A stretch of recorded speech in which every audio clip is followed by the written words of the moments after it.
सतलोक धाम TV को subscribe जरूर करें। बहन जी नमस्कार। सत साहिब।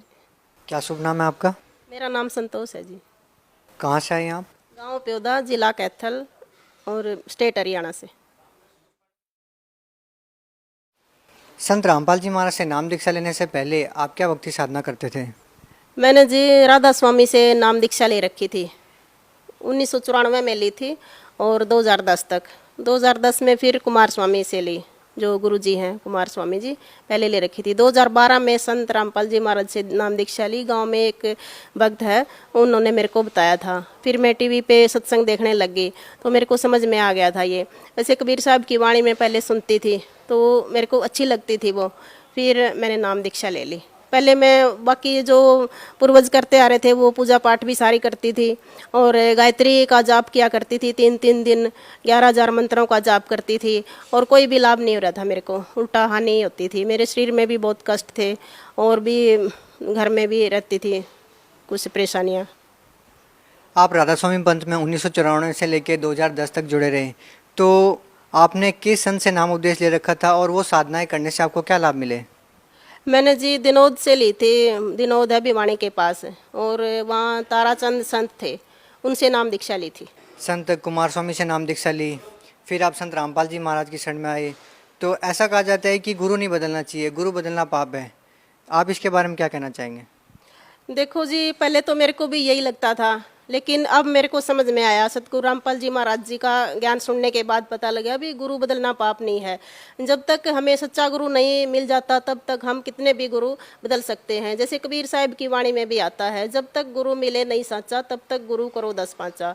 तो जो दत्तात्रेय हुए हैं उन्होंने भी 24 गुरु किए थे और फिर 25वें गुरु से मुक्ति हुई थी कबीर साहब से।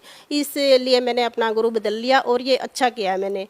अब ये मेरा आखिरी वो है और सच्चा सतगुरु मेरे को मिल गया। अब अंतिम सांस तक मैं इन्हीं की भक्ति करूंगी, इन्हीं के मार्ग पर चलूंगी। नहीं, अब ये आप कैसे कह सकते हैं, पहले आपने राधा स्वामी पंथ से नाम दीक्षा ली, फिर आप कुमार स्वामी से जुड़े, अब आप संत रामपाल जी महाराज से जुड़ गए, तो इसकी क्या गारंटी है कि आप संत रामपाल जी महाराज से नाम दीक्षा लेकर रखेंगे? क्योंकि सर ये शास्त्रों के अनुसार साधना दे रहे हैं सारी। जैसे 4 वेद, 6 शास्त्र, 11 उपनिषद, 18 पुराण, कुरान शरीफ और ये ईसाइयों का है धर्म ग्रंथ जो बाइबल और गुरु ग्रंथ साहिब गुरु नानक जी का लिखा हुआ, तो उनके अनुसार भक्ति दे रहे हैं। और इन्होंने प्रमाणित भी कर दिया भी कौन से नाम कहाँ तक ले जाएंगे और किस नाम से मुक्ति होगी। जैसे सतनाम जो सांस का सिमरन है, गुरु नानक जी की वाणी में भी प्रमाण है उसका, कबीर साहिब की वाणी में भी प्रमाण है। बाकी जो दूसरे संत हैं वो वाणी तो इन्हीं की बोलते हैं लेकिन वो प्रमाणित नहीं कर सकते इन नामों को। उनके पास काल तक के नाम हैं। ये प्रमाण देख के ही गीता और वेद में मिला के तभी हमने नाम दीक्षा ली थी। संत रामपाल जी महाराज से नाम दीक्षा लेने के बाद आपको क्या लाभ मिले? मेरे को तो जी पहले तो मैं अपना शारीरिक कष्ट की वजह से आई थी। मेरे को मोक्ष मार्क्स का कुछ पता नहीं था पहले भी, मोक्ष क्या होता है, भक्ति क्या होती है, ऐसे ही लगी हुई थी बस देखा देखी।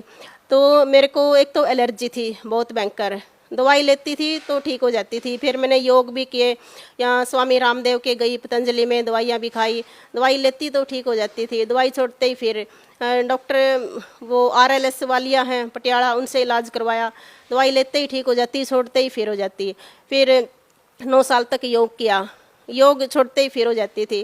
फिर मैंने नाम दीक्षा ली, उसके बाद मेरे को ना मैंने योग किया ना कोई दवाई खाई और नाम से मेरी एलर्जी बिल्कुल ख़त्म होगी। मेरे को एक सतगुरु रामपाल जी महाराज से नाम दीक्षा लेने के बाद एलर्जी बिल्कुल ख़त्म होगी मेरी। आज मेरे को पता भी नहीं है भी एलर्जी क्या होती है और ना कोई दवाई खाने की ज़रूरत पड़ रही। और एक मेरे ये था जी, यूट्रस में दिक्कत थी, ब्लीडिंग होती थी बहुत ज़्यादा, हर महीने बहुत ज़्यादा कष्ट होता था और दवाइयाँ खाती, अल्ट्रासाउंड भी करवाए, अल्ट्रासाउंड में कुछ नहीं, सारी रिपोर्ट नॉर्मल थी। थोड़ा सा थायराइड बढ़ा हुआ था, PGI रोहतक से भी टेस्ट करवाए। फिर डॉक्टर ने बोल दिया भी अब तो ऑपरेशन ही करवाना पड़ेगा, सारी दवाइयाँ खा ली हैं। तो उसके बाद मैंने नाम दीक्षा ली सतगुरु रामपाल जी महाराज से। उस दिन के बाद मेरे को ये दिक्कत बिल्कुल नहीं हुई, आज तक मैं बिल्कुल ठीक हूँ, ना दवाइयाँ खाई और ऑपरेशन से भी बच गई। बहन जी, संत रामपाल जी महाराज के बारे में ये कहा जाता है कि वो अन्य धर्म गुरुओं की निंदा करते हैं, उनके बारे में टिक्का टिप्पणी करते रहते हैं। आप इसके बारे में क्या कहना चाहेंगे?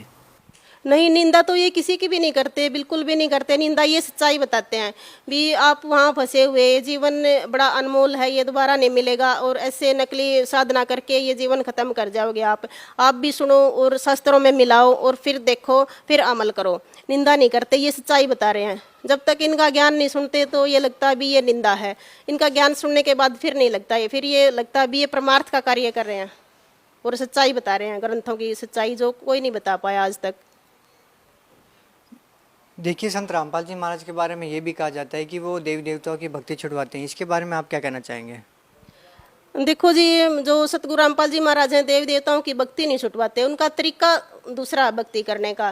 जैसे ये नाम दे देते हैं उनके देवी देवताओं के, और पहले मंदिरों में जाते थे हम, पत्थर को ही देवी देवता मान लेते थे, और ये इन्होंने नाम दिया उनका, क्योंकि शब्द में ही शक्ति होती है। वो शब्द दे दिए उनके जो मंत्र हैं देवी देवताओं के, जो ये ब्रह्मांड चला रहे हैं, उनसे हमें लाभ हो रहा है। और पहले जो पत्थर पूजते थे, देवी देवताओं की मूर्तियाँ पूजते थे, उनसे लाभ नहीं था, उनसे होना भी नहीं है। नाम से लाभ होगा, वो नाम दे दिए, छुटवाया नहीं है किसी को भी। आप भगत समाज को क्या संदेश देना चाहते हैं? भगत समाज को तो जी मैं यही प्रार्थना कर रही हूँ कि भी इनका ज्ञान सुनो और समझो। एक ज्ञान गंगा पुस्तक है, उसको मंगवा लो, जो साधना चैनल पे 7:40 से 8:40 तक वो सत्संग आता है हमारे गुरुदेव का, उसको सुनो। और नीचे पीली पट्टी चलती है, उस पर फ़ोन नंबर लिखे आते हैं, उन पे फ़ोन करके ज्ञान गंगा मंगवा सकते हैं, घर पहुंच जाएगी फ्री में, कोई पैसे नहीं लगते। और ज्ञान समझ के फिर नाम उपदेश लेके अपना कल्याण कराओ। संत रामपाल जी महाराज किस प्रकार का समाज तैयार करना चाहते हैं? सर, ये बहुत ही अच्छा नेक समाज तैयार करना चाहते हैं, जो सब बुराइयों से दूर हो। चोरी, जारी, भ्रष्टाचारी, जैसे रिश्वतखोरी और ये मांस, तम्बाकू, अंडा, इनका सेवन नहीं करना, बहुत कोई भी बुराई ना हो जिसमें, ऐसा समाज तैयार करने की कोशिश करें। सर देखो, जिसने भी अपना समाज के परिवर्तन की कोशिश करी, उनके ऊपर ऐसे ही आरोप लगाए दुनिया ने, और बाद में जब सच्चाई का पता लगेगा तो इनको भी अपनी गलती महसूस होगी, ये भी रोएंगे बाद में भी ये गलती करी हमने। क्योंकि एक जो परिवर्तन है उसमें विरोध है, परिवर्तन में विरोध है। जैसे सती प्रथा थी पहले, फिर उसको बंद करवा दिया था, उस समय बहुत विरोध हुआ था और आज सब मान गए हैं। तो ये कुछ टाइम लगेगा, परमात्मा अपने आप सारा सेट कर देंगे। जी, बहुत बहुत धन्यवाद आपका। सत साहिब।